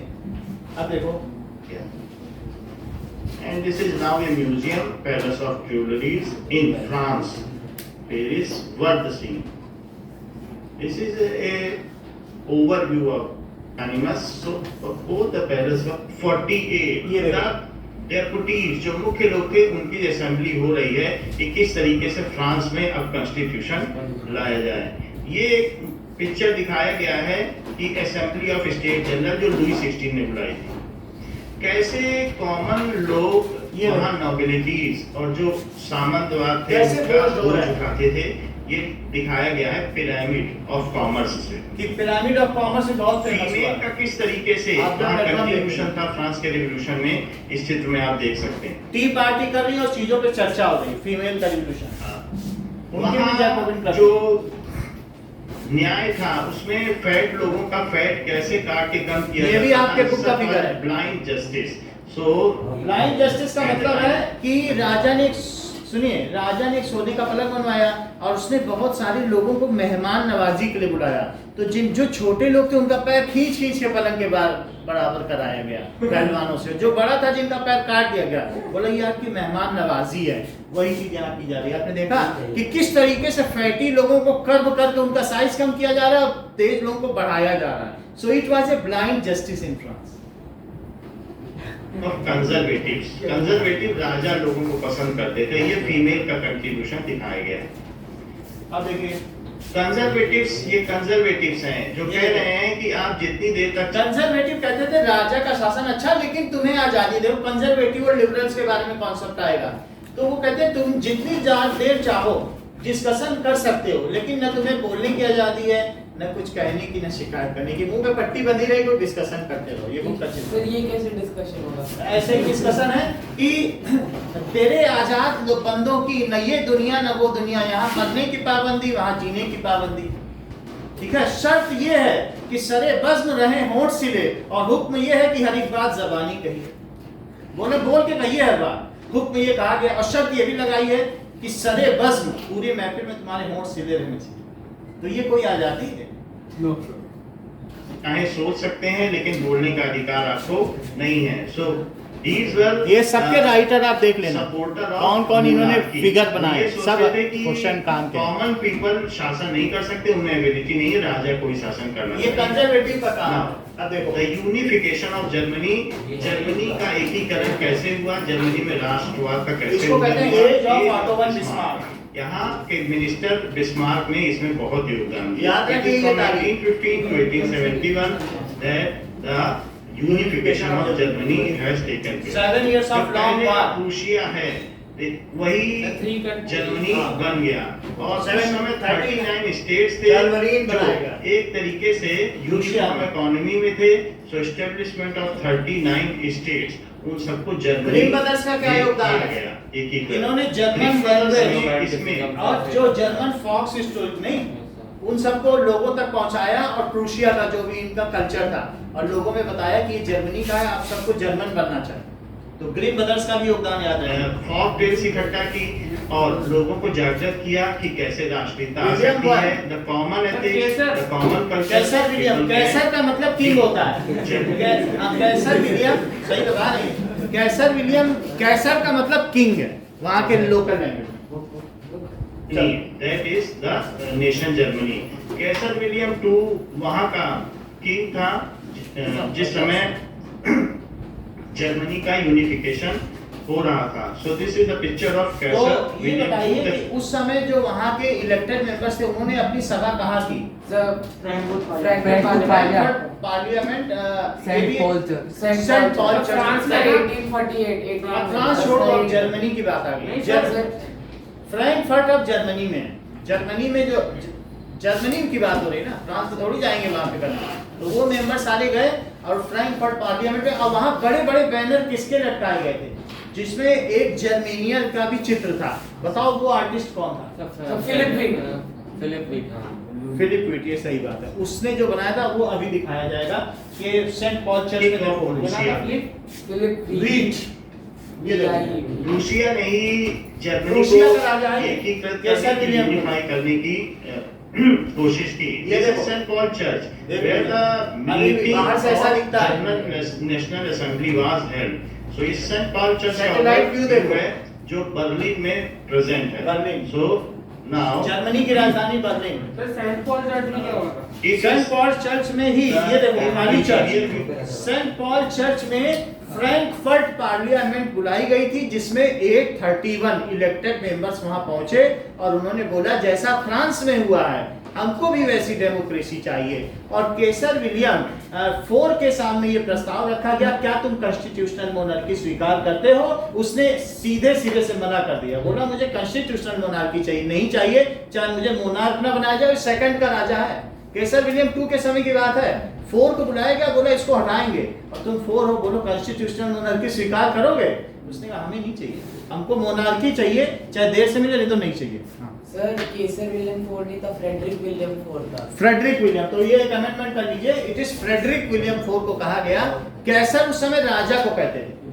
जब यानी कैसर की उपाधि किसे दी जाती थी? राजा। तो ये फ्रेडरिक विलियम था, अगर ये राजा बनता तो इसे कैसर बोला जाता।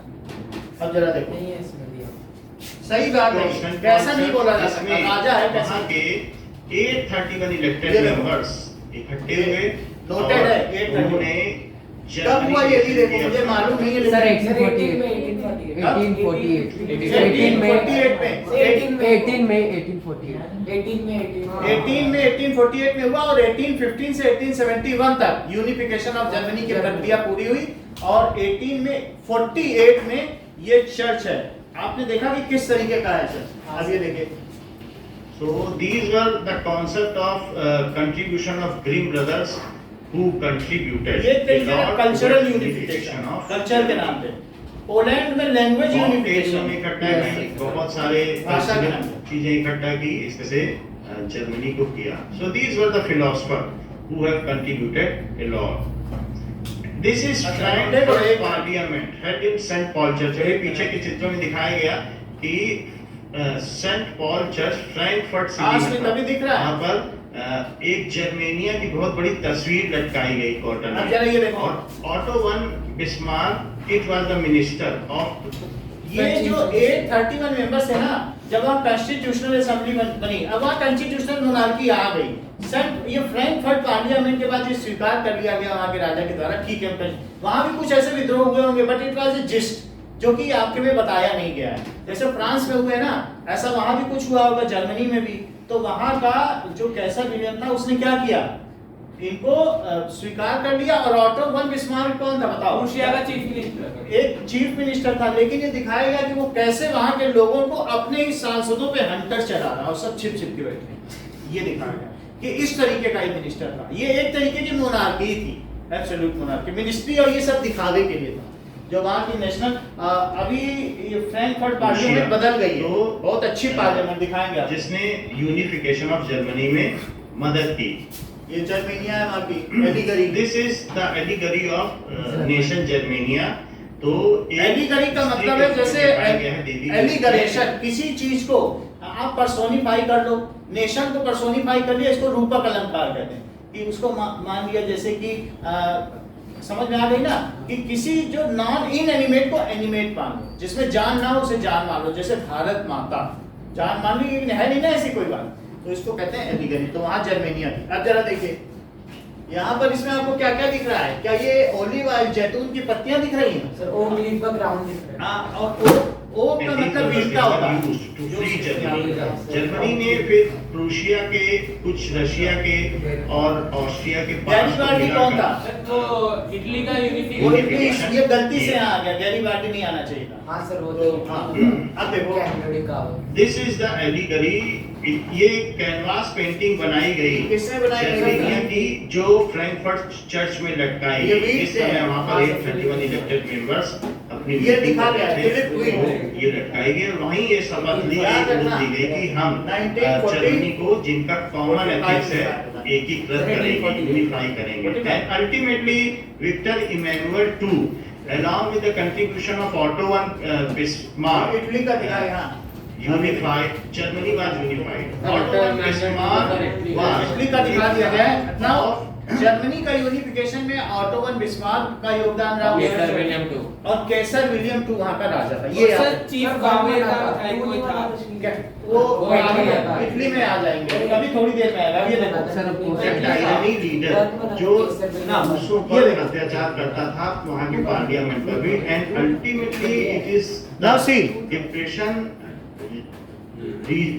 Time of the Germany where Germania अब बोलो वाज संपत, कैसर विलियम II और ऑटो वन बिस्मार्क उसका मानते, इन्हीं दोनों का योगदान है। अगर कभी भी नाम आएगा तो ग्रीन ब्रदर्स, कैसर विलियम II और ऑटो वन बिस्मार्क उसका मंत्री था, जिसने लड़ाइयां लड़ी। सर प्री बोर्ड वन में केसर विलियम वन आया हुआ था। अभी हम चेक कर लेते हैं, इसी में बताएगा। नहीं टू है भाई। अरे केसर विलियम वन ही सही हुआ था। कैसर विलियम वन पहला राजा। of Germany the procession, अब ये देखो। procession which has taken place. Now Reichstag Berlin ये देखो, Germany अब is ये the बर्लिन new नहीं building पाते, where Germany French parliament Reichstag। is nowadays held. So this is the Reichstag parliament. Germany parliament को Reichstag parliament ये भी है, नहीं कहा पाते। जाता है। This is the पूछा जा grand सकता है। building of that, जो कि 1999 में बनकर तैयार हुई। अभी हुई है 20-22 साल में। सर स्टेट पार्लियामेंट तो So it is all over बता तो नहीं उन्हें, अभी हुई है French 1999 parliament known as parliament वही, बिल्डिंग बदल It गई। is the place on the name it is said. Reach This is is एक जगह total है। territory of Germany within Europe. तो नाम दो याद रखे आपने ना, केसर विलियम टू और Conservative ग्रीन ब्रदर्स, liberals में ऐसा था फिलिप कि वीट, conservative ये चाहते सारे थे नाम कि याद राजा लोग शासन करें, लिबरल चाहते थे कि लोगों के हाथ में पावर आए। हाँ। तो इन दोनों का रिजाइम अल्टरनेट फ्रांस में रहा। फ्रांस में कभी लिबरल्स आए तो कभी कंजर्वेटिव्स आए। नेशन की क्या अवधारणा है, अर्नेस्ट रेयान ने अपने नोट में, आपकी बुक में बोलो। ब्रिटेन में ब्लडलेस रिवॉल्यूशन हुआ था ना। तो व्हाइट रिवॉल्यूशन वो व्हाइट रिवॉल्यूशन, वहां पर कोई खून खराबा नहीं हुआ। आराम से मोनार्की ने कहा कि हम तुमको देते हैं। उन्होंने कहा तुम इतनी आसानी से हमें रिपब्लिक दे रहे हो तो हम भी तुम्हारा खर्च पूरी जिंदगी उठाते रहेंगे और तुमको राजा मानते सर हैं। इसमें किसी का नाम भी नहीं आया ब्रिटेन नहीं नहीं, उसके बाद भी सर ये उसका आयरलैंड का उसका कंबाइन कमाई ने तो वो भी हम देखेंगे। तो उसमें डरा के ऐसे ही कर दिया था। हाँ वो तो what is the nation. Ernest Renan का नाम देखो। लॉन्ग पास्ट एंडीवर, लोगों ने जो मेहनत की है, संघर्ष किया है, साझा संघर्ष, उसके बाद एक नेशन बनता है। नेशन का मतलब क्या है? the हम liberals- जैसे हम और सृजन क्यों मानते हैं भारत को नेशन? ये कहते हैं कि हमारे यहाँ के लोगों ने भी राष्ट्र के लिए योगदान किया। फिर मैं भी कहता हूँ हाँ, यूपी के लोगों ने भी किया।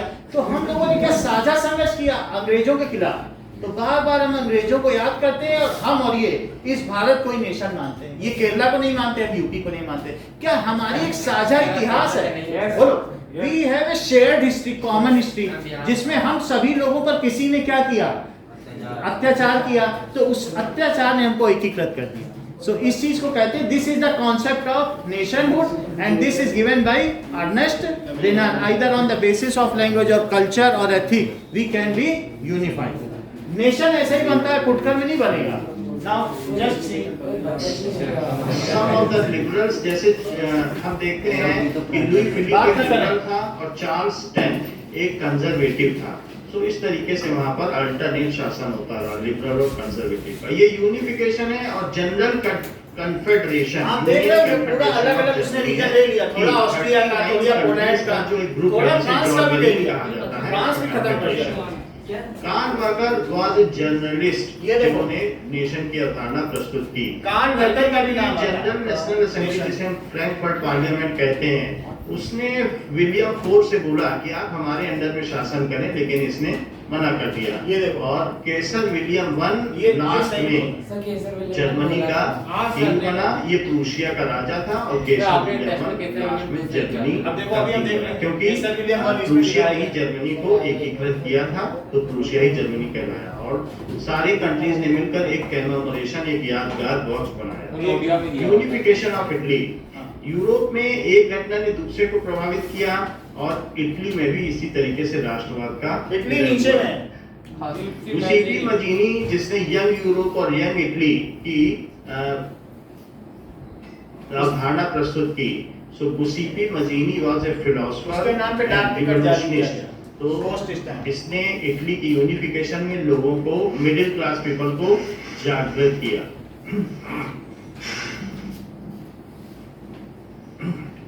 इसको देश निकाला भी यंग इटली का फाउंडर इसी को कहा जाता है। और मुझे भी बात सो गिउसेप्पे मजीनी अब देखो, ये डिस्कस करता था यंग इटली का ये फाउंडर, यंग संस्थापक। पेपर साइन कर रहा। सो सर, मैं सर, ये छोटा सा छोटा और कोई है। ये अब देखो, उस समय गैरी बार्डी कौन था? गैरी बार्डी सर, भी वो फ्रीडम फाइटर। इटली के यूनिफिकेशन में मदद की। ऐसे इसका कोई वो तो पद विक्टर नहीं है। मेमोर लड़ाई है। जो सार्डिनिया पीडमॉन्ट का राजा था, ये देखो। और उसका मंत्री, इन दोनों ने मिलकर तो ये इटली है। इटली में ये दो पोर्शन है अंजाम दिया। और इसके 7 पार्ट है। अब जरा देखो, तो ये सार्डिनिया पीडमॉन्ट का राजा कौन था? Victor Emmanuel two. निया पीडमॉन्ट। ये किसके अंडर में था? इधर वाला। और सर ये तो ऑस्ट्रिया यानी ये जो पोर्शन है जो हम कह सकते हैं कि सिसिलिया, ये है ना सिलेशिया सिलेशिया, तो ये किसके अंडर में है? ये हैब्सबर्ग एम्पायर। Yes, sir. और ये किसके अंडर में? क्या रोम के पोप के अंडर में हम भी देखते हैं। है ना, पोप के अंडर में है। Yes, sir, yes. और अभी भी वहाँ एक छोटा सा वेटिकन सिटी अभी भी वहीं पे है, हाँ सर, 457 है ना, सेंटीमीटर। बस उतना ही है वो। और एक जो नीचे है ये किसके अंडर में था? क्या ये उनके ऑटोमन एम्पायर तुर्कों के अंडर में था? जो तुर्क टोपी ऐसे नहीं पहनते हाँ। ये ऐसे, तो ऑटोमन एम्पायर ये है। अभी वो टर्की क्या रह गया है वो आप ये समझते कि नहीं? तो जैसे कि ये फ्रस्टन के आकार की टोपी पहनते ऑटोमन एम्पायर। फ्रस्टन का मतलब समझते हो ना? किसी गेंद का टुकड़ा, कहते हैं अरे ये तो फ्रस्टन हो गया। किसी कोन का टुकड़ा, उसे क्या कहते हो? अरे फ्रस्टन हो गया, टूट जाए। क्या बकेट एक फ्रस्टन है? कोन का टुकड़ा है बकेट, नीचे से तोड़ दो। Frustum of cone, frustum of sphere, समझ आ गई बात? तो ये चीज क्या है? Ottoman empire. तो इन सब से किसने लिया? इन सब से अंदर अंदर युद्ध करवा के बताओ किसने इन यूनिफाई किया? ये गैरीबाल्डी, फ्रीडम फाइटर, उसने सारी लड़ाइयां लड़ी। अब सर, उसे हैब्सबर्ग एम्पायर को तो चीफ कागज ने वो सर कर केवल दिया। नहीं किया था सर ये। Yes, sir. हाँ, ये इधर वाला काम जो है सर, गैरीबाल्डी पोप लोग थे, उन्होंने तो अपने खुद आप दे छोड़ दिया। दिया था। और ये बात फ्रांस सही के है। पास वाला केवल और नहीं ये किया वाला था। कैमिलो डी काबू ने किया। फिर Yes, sir. मजीनी ने लोगों को जागृत किया। सिर्फ सर, देखो ऑटोमन एम्पायर अलग अलग के सबका रोल है। मजीनी ने क्या किया कि सब में ये जागरण किया कि हाँ हमें एक इटली बनानी है। फिर कुछ लोगों से लड़ के लिया गया। वो काम किसने किया? इनके मंत्री ने। किसके मंत्री ने? विक्टर एमेन्युअल टू के मंत्री का नाम था कैमिलो डी काबू, उसने ये काम किया, यहाँ लिया, इसने ऐसे ले लिया और इससे गैरीबाल्डी ने लिया। सबका योगदान समझ में आ गया। और मजीनी का क्या योगदान है? सर, उसका कि कुछ इसने नहीं, लोगों ने सर। जागृति पैदा की। हाँ, तो जागृति पर। सर मेटरनिक ने कहा था कि उस समय का सबसे डेंजरस बंदा है गुस्सी मजीनी। ऐसा है? हाँ बोला सर। Yes, sir. सर, वो ड्यूक मैटरनिक ने कुछ शायरी भी बोली थी।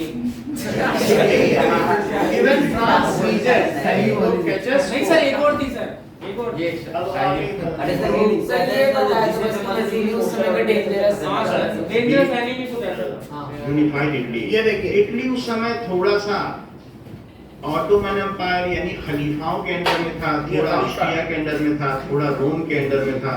तो उन सबको यूनिफाई करने की जिम्मेदारी विक्टर इमैनुअल को मिली एंड विक्टर इमैनुअल को लेड द यूनिफिकेशन। यही बाद में राजा बना। और इसको किसने जूता पहनाया?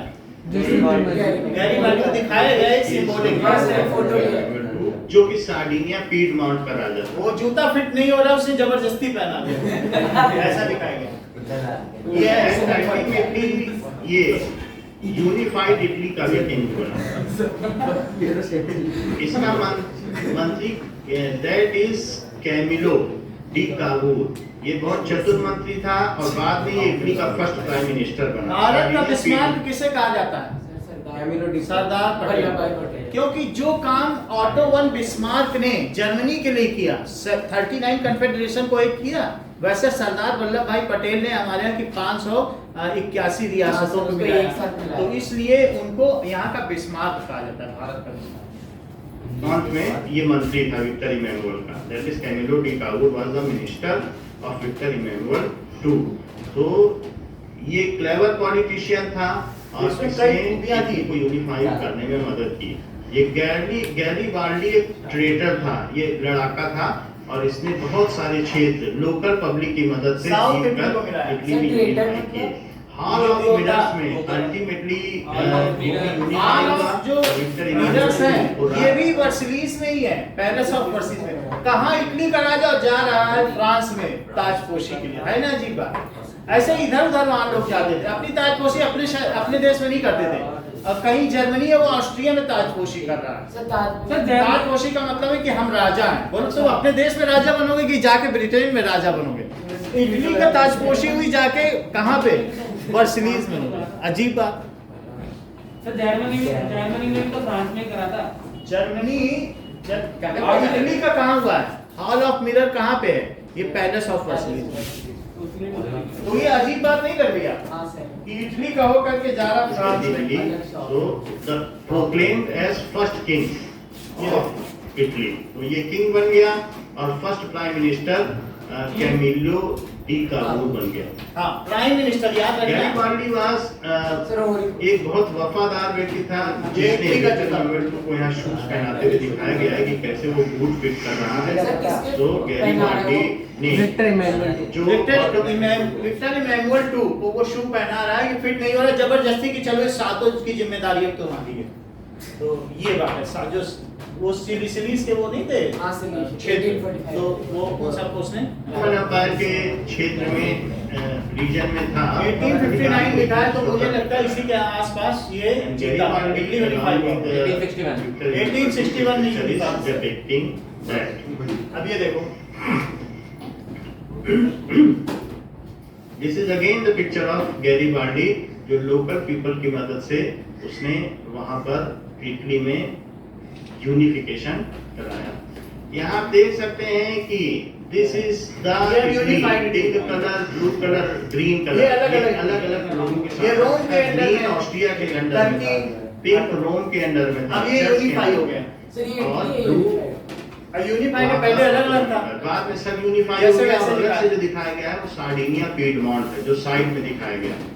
सो वो किंगडम ऑफ टू सिसिलीज, हाँ, two Sicilies, दो सिसिलियों का साम्राज्य। अलग-अलग सिटीज थे, उनका किंगडम। पहले ये दोनों सिसिलीज थे, ये सिसिली और एक ये सिसिली। डायग्राम, ये सार्डिनिया पीडमोंट है। Topography of unified. टोपोग्राफी का मतलब है कि कितना हाइट है उसके हिसाब से, ये topography. Now we will see Greek how the independence. Greek war of independence has taken place. Greek आज भी हमारे यहाँ बोला जाता है यूनानी दवाओं का कारखाना, यूनानी दवाएं, यूनान का संस्कृति बहुत रिच थी।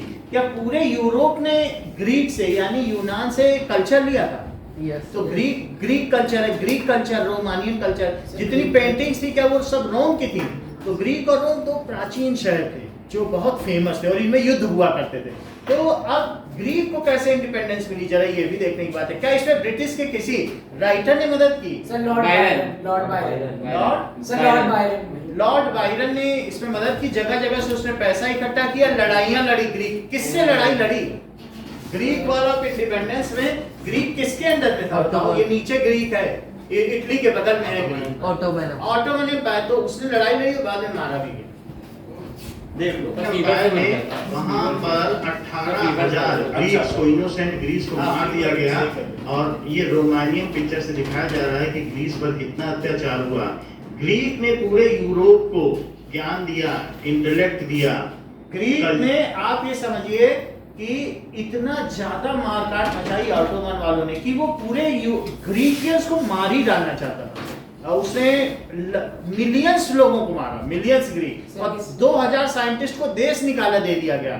और उन्होंने वहां जंगलों में जा जाकर भी प्रैक्टिकल किए। इसीलिए जितने भी लेटर्स हैं, चाहे मेढक का, राना टिग्रीना, जितने नाम हैं, इन सब के जितने भी नाम हैं, चाहे आर्थ्रोपोडा, ये सब ग्रीक वर्ड है।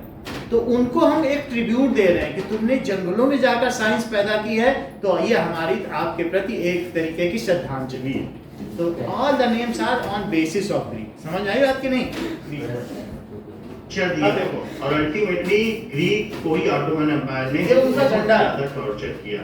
तो Greek war of independence with Greek flag has taken place. Most of the European countries have supported the unification of Greece. This is Sultan of Ottoman Empire who was reigning on Greece. तो ये कैसे आजाद हो गया? पहले Greek की वो देखो, इसमें ग्रीक कहीं दिख रहा है आपको कि अच्छा अभी नहीं दिख रहा है। अभी इसमें हम ग्रीक देखेंगे कहां पर है। सो ये है ग्रीस।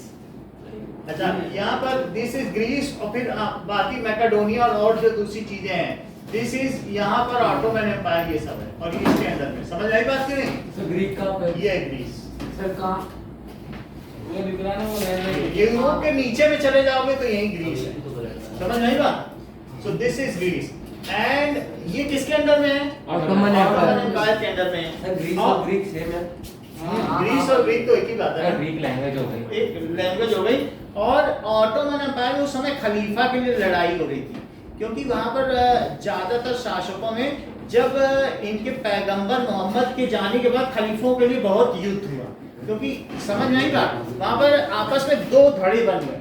और वो लोग आपस में लड़ते गए, तो उस समय भी खलीफाओं का जो युद्ध हो रहा था खलीफत के लिए, तो उसका लाभ उठाते हुए, अदरवाइज ऑटोमन एम्पायर एक बहुत शक्तिशाली था। जस्ट सुनिए, उसने ज्यादातर एरिया में कब्जा कर रखा था, लेकिन बाद में, अभी आपको मालूम है बाल्कन स्टेट भी किसके अंदर में था? कितना बड़ा स्टेट, ऑटोमन एम्पायर, खलीफा के अंदर में था। लेकिन जब उनमें लड़ाई होने लगी तो फिर सारा बाल्कन स्टेट ने भी फायदा उठाया कि हम भी अलग अलग होंगे, और उसमें न जाने 17-18 देश बन गए। सर बाल्कन एक दूसरे में लड़ गए। बाल्कन स्टेट सब उसके अंदर में थे, ऑटोमन के अंदर, लेकिन जब वो अपने में लड़ने लगे कि हमारे यहाँ खलीफा कौन बनेगा, तब उनका ध्यान फिर बोलो बाल्कन स्टेट की तरफ गया, नहीं गया ना। तो उन्होंने जहां जहां बाल्कन एक माउंटेन है, तो उसके हर माउंटेन के बीच में जो जो रीजन है, उन्होंने अपने अपने आप को अलग अलग देश घोषित कर लिया। उन देशों के नाम आपकी बुक में दिए हैं, मैकाडोनिया और न जाने क्या क्या, वो सारे नाम दिए कि बाल्कन स्टेट में कौन कौन से नए देश बने। तो किन दोनों देशों ने ऑटोमन एम्पायर से जीत हासिल की? इटली ने भी की, इटली में गैरिबाल्डी ने ऑटोमन से ही तो छुड़ाया। ग्रीक ने भी की, ग्रीक तो पूरा ऑटोमन के अंडर में था, यहाँ बहुत खून खराब हुआ, बहुत ग्रीक मारे गए। और उसके बाद तीसरा कौन सा? Balkan state. Balkan state, Greek और इटली, ये ऑटोमन एम्पायर से आजादी पाई। जरा देखें तो Greek was freed by the help of English writer. तो एक इंग्लिश ये नाम बता देते, इंग्लिश पोएट लॉर्ड ने पैसा इकट्ठा किया और लॉर्ड बाद में बैरन। उससे उसकी लड़ाई की, उसको मारा गया, और उसने ग्रीक को आजाद कराया। The freedom or death. So such was the word. ये कितनी बड़ी बात है। रीता ग्रीक। ये देखो, बोले या तो हमें आजादी चाहिए या मृत्यु। सो ये कलवा रीता का कहना, फ्रीडम या तो आजादी, और या फिर क्या चाहिए? या तो हमें मौत चाहिए। तोड़ सकता है तो गर्व, तू तोड़ दे ये कैदो बंद, और बेड़ियों के सांस पर नगमाए आजादी नगा। अगर तू ये बेड़ियां तोड़ सकता है तो तोड़ दे, ये भी ना हो कि बेड़ियां भी पड़ी हो और आजादी के नगमे गाए जा रहे हैं। ऐसा कलवा रीता का कहना। या तो तोड़ लो अपनी जंजीरें, और ये ना हो कि बेड़ियां पड़ी हुई हैं और तुम क्या कर रहे हो? आजादी के गीत गा रहे हो। लाई रे ताऊती उस रिस्क से मौत अच्छी, जिस रिस्क से आती हो परवाज में कोताही। तो कह रहे हैं उन पंखों से तो मौत ही अच्छी है जिन पंखों से परवाज में, उड़ान में कोताही आती है। यानी हम मजबूर हैं, उड़ नहीं पा रहे हैं, और हम ऐसे पक्षी हैं। तो उसका कहा गया है कि जैसे आपके उसमें नहीं दिया है 10th की बुक में कि पंख दिए हैं जो विधि ने, तो इस उड़ान में विघ्न न डालो। वो बोला नहीं, हम पंछी उन्मुक्त गगन के और पिंजरबद्ध न रह पाए। ये है कि नहीं आपके में? कविता उसी के बारे में कहा, कलवा रीता ने भी आजादी चाहिए या मौत। This is the English poet Lord Byron, जिन्होंने पैसा इकट्ठा किया और ग्रीक में लड़ाई भी की और ग्रीक को आजाद कराया। लॉर्ड बायरन का ये जरा देखो, ग्रीक के लोगों ने, ग्रीक की ट्रूप्स ने यूरोपियंस की मदद से ऑटोमन एम्पायर के ऑटोमन एम्पायर का एक विमान गिरा दिया। तो ये ये इतनी विजय मानी गई कि हमने ऑटोमन एम्पायर का नावल शिप जला दिया। वो इतनी खुशियां मानी गई। इसमें आप इसके धुएं में इन्होंने एक आकार बनाया, जरा उस आकार को तो देखिए। नेवल ट्रूप को जला दिया है। ऑटोमन एम्पायर का this is the burning picture of कैसे दिखाया जा रहा है कि एक हमने भूत को जलाया ग्रैंड सक्सेस ऑफ ग्रीस, है कि नहीं? now it is the allegory of the nation Greek who is now, she is now ultimately ये free. ग्रीक की कैटेगरी है। हाँ। क्या नाम था इसका? ऑटो, ये ग्रीस के नए किंग बने ग्रीक के इंडिपेंडेंस के बाद। 1832 हाँ sir, treaty of Constantinople. This is Ottoman Empire. देखो बहुत बड़ा इसने empire। most of the regions पर, बाल्कन स्टेट्स पर, ग्रीस पर, सब पर कब्जा कर लिया था, और सुल्तान इसके राजा हुआ करते थे, खलीफा इसके राजा हुआ करते थे। ये हैब्सबर्ग एम्पायर है जो कि हंगरी, ऑस्ट्रिया अब देखो, दिस इज, ये ऑस्ट्रिया का एक मंत्री था, पॉलिटिकल लीडर। उसने कहा जब फ्रांस छीनता है तो पूरे यूरोप को सर्दी होती है। व्हेन फ्रांस सीजेस देन यूरोप कैचेस कोल्ड। तो फ्रांस ने लीड किया था। So this is Metternich, Clemens von Metternich, Austria का ये एक मिनिस्टर भी था, यूनिफिकेशन ऑफ चांसलर का मतलब बहुत बड़ी पोजीशन है। और सर ट्रीटी ऑफ विनय इसी ने हेड की थी। क्या? सर हाँ, ट्रीटी ऑफ विनय इसी ने Britain was unified. ये जरा देखो। Scotland and ये Ireland. किसका झंडा है? Ultimately North Britain. Ireland is Britain. तो फ्लैग एक साथ देखो बांध दी। इसमें ये 3 चीजें हैं, ब्रिटेन, आयरलैंड फिर देखो ऐसा नहीं है, 3 नाम पड़े ब्रिटेन, ग्रेट ब्रिटेन, और फिर अब कैसा है, यूनाइटेड किंगडम। तो पहले जब ब्रिटेन था तो ब्रिटेन था, स्कॉटलैंड मिल गया, तब इसका नाम क्या हुआ, तब उसमें क्रॉस भी आया, पहले प्लस था फिर क्रॉस, फिर आयरलैंड का, पहले इंग्लैंड था फिर ब्रिटेन बना ना। पहले मतलब अब इंग्लैंड का तो हम ये नहीं कह सकते, इंग्लैंड चाहे उसकी राजधानी रही होगी, लेकिन फिर ब्रिटेन एक कंट्री था, ब्रिटिश साम्राज्य का, इंग्लैंड नहीं, उसकी एक राजधानी है, कैपिटल है। ब्रिटेन के बाद क्या हुआ, ग्रेट ब्रिटेन, जब स्कॉटलैंड मिल गया, और फिर उसके बाद यूनाइटेड किंगडम, वो कब बना, जब आयरलैंड बना। सर इंग्लैंड से ब्रिटेन का बना। इंग्लैंड उसकी राजधानी, जैसे दिल्ली से भारत कभी नहीं बना, हेल्थ से जब बना था दिल्ली है भारत में, तो पहले इंग्लैंड कंट्री की तरफ से हेल्थ This के is साथ the United symbol of Great Britain, that God and might है। So God exist करता है और हमारे अधिकार भी। गॉड एंड माइट, ये वहाँ का सिंबल है। इंग्लैंड प्लस स्कॉटलैंड का झंडा मिला तो ये फ्लैग बना, और आयरलैंड का मिला तो ये बना। बोलो बन गया तीनों। It is the unification of दोनों इसी के England, अंदर Scotland and तो स्कॉटलैंड और Treaty आयरलैंड of यही तो यूनिफिकेशन है। England and Scotland. यूनिफिकेशन का मतलब क्या है? स्कॉटलैंड एक साथ मिले। सर ट्रीटी ऑफ यूनियन क्या है?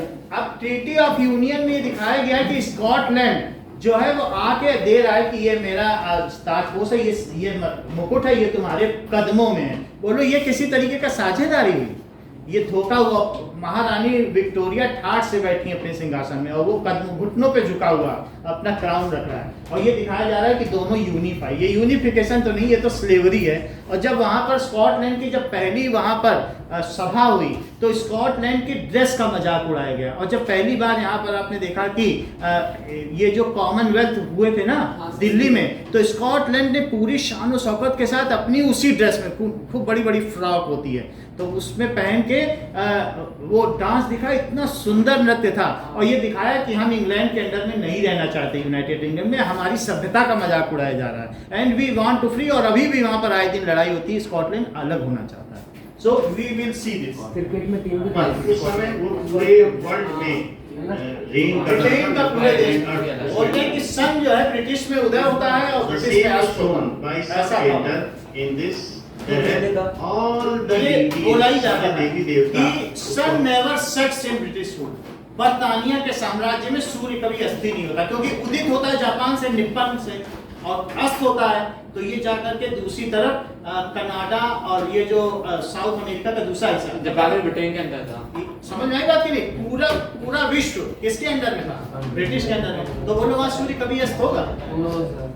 ये बताइए। आशीर्वाद दे रहे हैं, और ये इस तरीके से the ये यूनाइटेड किंगडम देखो, तीनों झंडे पता चल United गए। Kingdom, this is the yellow portion in which Scotland, Ireland, ये and स्कॉटलैंड और ये England Ireland. is known as the Great Britain. ये of देखो कैसे दे रहा है England. अपना Act of Union is signed between blue-colored Scotland कैसे and बैठी हुई है, the कैसे? Navy of sir England. 1707 में हुआ था। ओके Now, 1707 में freedom struggle of तब आपने Poland. main- Poland रशिया के अंदर में था, ब्रिटेन और के रशिया ने मेन ये महारानी विक्टोरिया रही हैं, हाँ, तो इनके पहले हस्बैंड थे वहाँ के राजा, फिर जब इनके अंडर में आया तो ये बहुत शक्तिशाली रानी हुई और इन्होंने अपना बढ़ाना शुरू किया, क्योंकि इनके समय में ही ये जेम्स वॉट आ गए थे। तो जेम्स वॉट ने स्पिनिंग जेनी का आविष्कार किया और भाप के इंजन का, स्टीम इंजन का।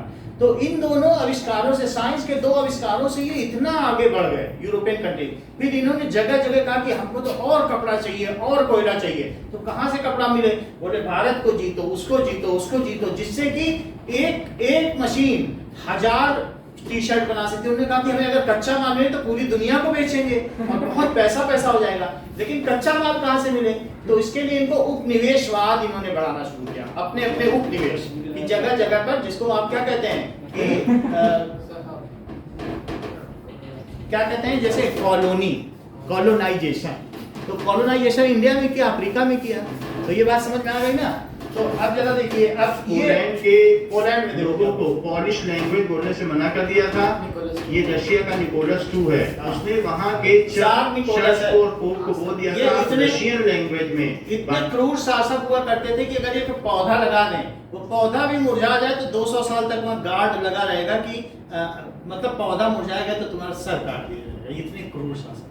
और मतलब ये जो भी काम करते थे तो कोई डिफाई नहीं कर सकता था। इतना बड़ा रशिया और इतनी क्रूरता करता था, मतलब गार्ड लगा देता था कि राजा ने पौधा लगाया है। और जब जापान ने इस पर आक्रमण किया तो इनके सैनिकों ने कहा आइए आइए और हमारे राजा को जीत लीजिए। सैनिकों ने लड़ाई नहीं, जापान जैसा छोटा देश पूरे रशिया को जीत गया, पूरे चाइना जीत गया। मतलब सैनिक खुद चाहते थे कि राज ये मर वो त्रस्त हो गए थे, उन्होंने कोई लड़ाई नहीं की जापान से। और फिर जापान ने ऐसा कहा डाया कि 10 मिलियन 1 करोड़ लोगों को खूब मारा।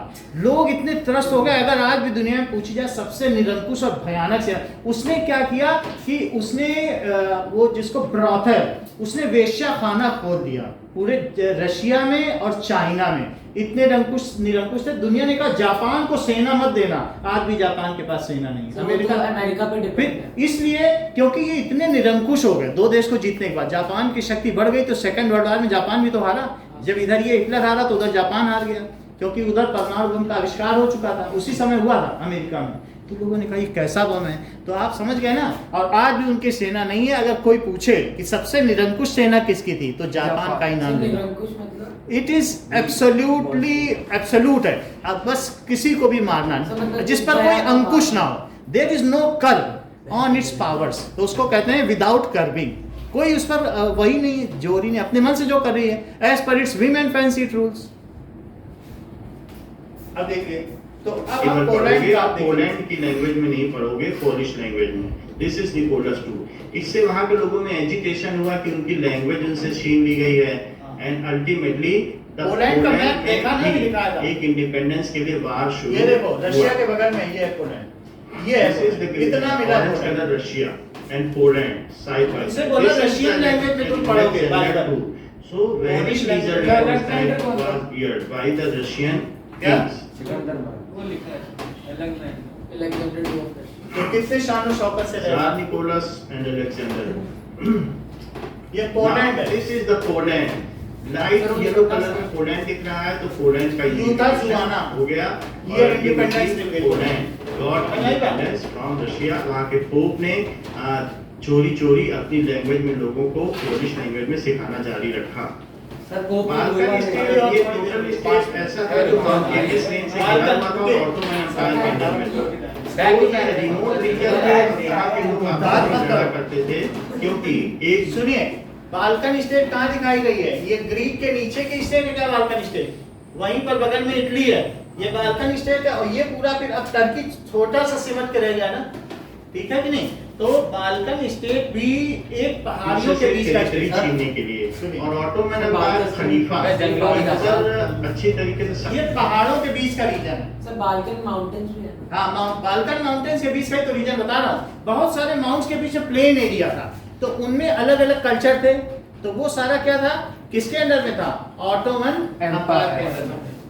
ऐसा नहीं कर पाता था, क्योंकि आप इसकी टोपोग्राफी देख सकते हैं, अलग ये अलग देखो। रीजन माउंटेनियस रेंज इतना टोपोग्राफी 3D फिगर सो दे सैटेलाइट, अल्टीमेटली इजीली गॉट। ठीक है। तो इस पर आजादी मिल गई। अब यहाँ पर ये हैंग हो चुका है। फिर हो गया सर, सर। बच्चों थैंक यू सर। रोज शाम को आपकी क्लास 4:30 ठीक है ना? सर इसकी इंग्लिश सर, इंग्लिश की नहीं जल्दी ले लो। हाँ, हाँ सर थोड़ी जल्दी ले लो, क्लास है तो। 4 बजे ले लें, हाँ सर 4 बजे क्यों नहीं कह बताएंगे, हम भेज देंगे जो टाइम होगा। और सर क्या किसका लोगे आप? इंग्लिश का? और इसके 2-3 टॉपिक बच रहे हैं, सर हो गया सर, यही था। चलो इंग्लिश की ले लेंगे। इंग्लिश के सर ग्रामर है, लिटरेचर। लिटरेचर लिटरेचर ले लो। सर ग्रामर तो सब मतलब ज्यादातर लोग का सही हुआ तो मैं पद परिचय कराऊंगा, सर लिटरेचर करा दिया सर। पद परिचय कराऊंगा। सर इंग्लिश पढ़ा दीजिए सर।